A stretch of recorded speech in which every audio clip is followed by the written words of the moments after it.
ഭാര്യയുടെ ഏറ്റവും വലിയ കടമയാണ് ആദ്യം നിസ്കാരം കഴിഞ്ഞ ഉടനെ ആദ്യം ഭർത്താവിന് വേണ്ടി ദുആ ചെയ്യണം. ആദ്യം ഭർത്താവിന് വേണ്ടിയിട്ടാണ് ദുആ ചെയ്യേണ്ടത്.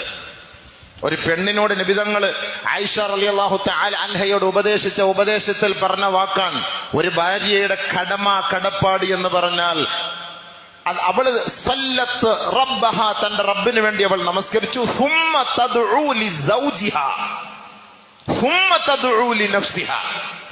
അവള് പിന്നെ ആദ്യം ചെയ്യേണ്ടത് അവളുടെ സ്വന്തം ഭർത്താവിന് വേണ്ടി ദുആ ചെയ്യണം, അവൾക്ക് വേണ്ടിയല്ല. ഹുമ്മ തദ്ഉ ലിനഫ്സിഹ, ഭർത്താവിന് ദുആ ചെയ്തതിന് ശേഷമാണ് അവൾക്ക് വേണ്ടി ദുആ ചെയ്യേണ്ടത്.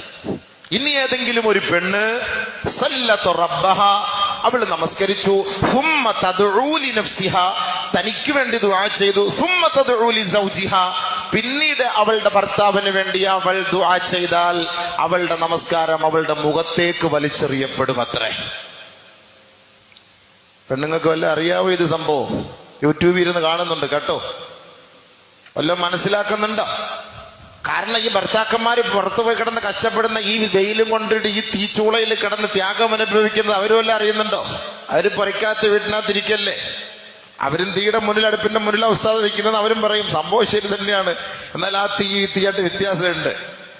അപ്പൊ നബി സല്ലല്ലാഹു അലൈഹി വസല്ലം തങ്ങൾ ആയിഷ ബീവിയോട് കൊടുത്ത ഉപദേശമാണ്.